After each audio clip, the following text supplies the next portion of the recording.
পান্তা ভাত, কাঁচামরিচ আর পেঁয়াজ আছে, এগুলো খেয়ে এখান থেকে চলে যান।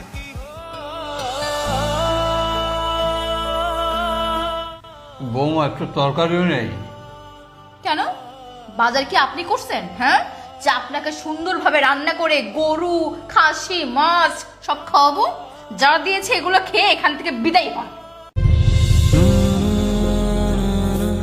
বৌমা, অনেকদিন পর তোমাদের বাসায় আসলাম, অনেক কিছু তো রান্না বান্না করলে, আর তুমি আমাদেরকে কাঁচামরিচ আর পেঁয়াজ দিয়ে পান্তা দিলে।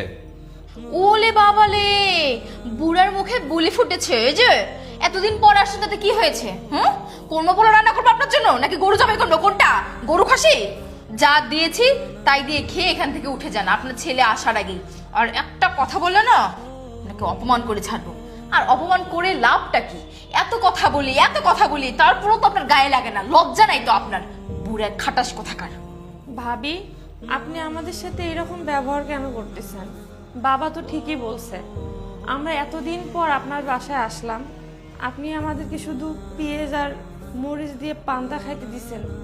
আমরা আসলাম এতদিন পর একটা সুখবর নিয়ে ভাইয়াকে আপনাকে বলার জন্য, ভাইয়ার সঙ্গে বসে সব ডিসকাস করব, কিন্তু আপনি আমাদেরকে পেঁয়াজ আর কাঁচামরিচ দিয়ে ভাত খাইতে দিলেন, আবার বলছেন খেয়ে চলে যাইতে।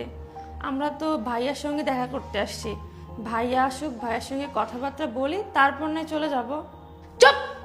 মুখে মুখে তর্ক করিস না, মুখে মুখে তর্ক একদম না জিভ টেনে ছেড়ে ফেলবো, বেয়াদব মেয়ে কোথাকার। আর ভাইয়া আসবে তারপর যাবি মানে, সেটা কখনোই হবে না। তোরা এখান থেকে এগুলো খেয়ে ভাইয়া আসার আগে চলে যা। মুখে মুখে তর্ক করতে আসছে, বেয়াদব মেয়ে। আর কি বললি, কি যেন বললি? ও, সুখবর? কিসের সুখবর? নিশ্চয়ই কোনো আকাম কুকাম করছো, ধরা পড়ছো, আর সেজন্য ভাইয়ের কাছে সমাধানের জন্য আসছো। আমি তো বুঝি, আর না হলে টাকার জন্য আসছো।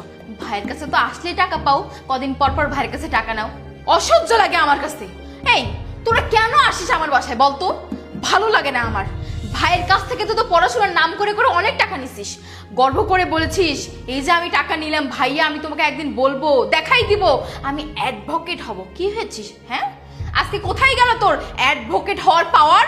শোন, তোদের সাথে আমি আর বেশি কথা বলতে চাই না, আমার হাতে সময় নেই। আমার বাবা আর আমার মা আসবে, তারা যদি এসে দেখে তোরাই বাড়িতে, তোদেরকেও না তারা সহ্য করতে পারবে না। তাই ভালোই ভালোই বলছি, যা দিয়েছি তাই খেয়ে এখান থেকে বিদায় হ। আর যদি তাও না করিস না, এই ভাতটুকু আর কপালে জুটবে না, এই বলে দিলাম।